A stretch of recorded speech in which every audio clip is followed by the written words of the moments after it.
Dalam nama Bapa dan Putra dan Roh Kudus. Amin. Saudari dan saudaraku, salam seroja, sehat rohani dan jasmani. Judul permenungan dan inspirasi kita pada hari ini, menjadi besar dengan cara menjadi kecil.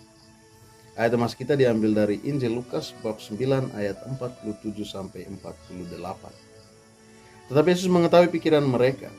Karena itu ia mengambil seorang anak kecil dan menempatkannya di sampingnya dan berkata kepada mereka, "Barang siapa yang menyambut anak ini dalam namaku, ia menyambut aku. Dan barang siapa menyambut aku, ia menyambut dia yang mengutus aku. Karena yang terkecil di antara kamu sekalian, dialah yang terbesar." Saudari dan saudaraku yang dikasihi Tuhan, para murid bertengkar di antara mereka tentang siapa yang paling besar, siapa yang terbesar di antara mereka. Yesus mengetahui apa yang mereka diskusikan, apa yang mereka tengkarkan. Lalu Yesus mengambil seorang anak kecil dan menempatkannya di sampingnya, dan lantas mulai memberikan sebuah pengajaran dengan mengatakan, "Barang siapa yang menyambut anak ini dalam namaku, ia menyambut aku. Dan barang siapa menyambut aku, ia menyambut dia yang mengutus aku." Apa maksud pernyataan ini, saudari dan saudara? Anak kecil adalah golongan yang paling rentan, golongan yang seringkali dianggap remeh karena mungkin belum punya peran dalam kehidupan sehari-hari.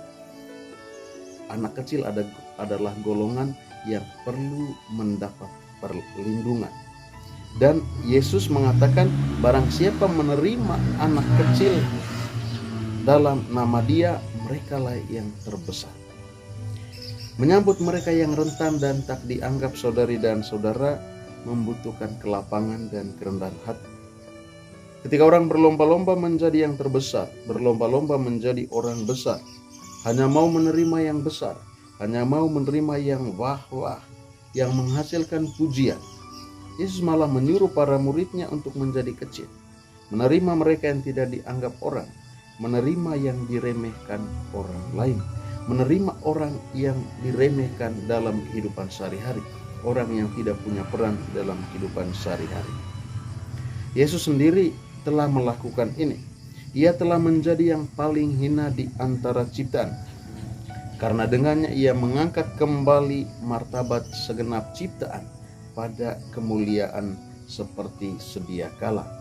Ciptaan dipulihkan dan diselamatkan dalam diri Yesus. Hari ini kita memperingati Santo Vincentius a Paulo. Santo Vincentius banyak berkarya bagi mereka yang miskin, cacat, anak-anak yatim piatu. Ia menaruh perhatian kepada mereka, karena melalui orang-orang inilah Yesus juga mengidentifikasikan dirinya. Segala sesuatu yang kamu lakukan untuk salah seorang dari saudaraku yang paling hina ini, itu kamu lakukan untuk aku.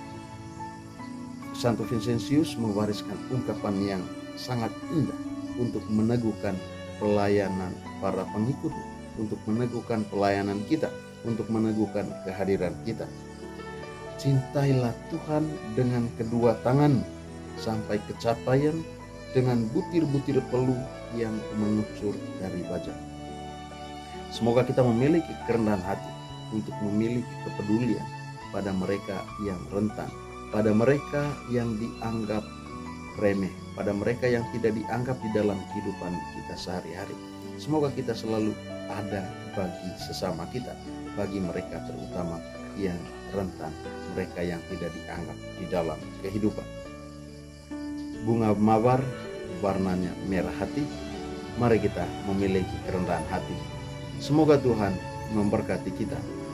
Dalam nama Bapa dan Putra dan Roh Kudus. Amin.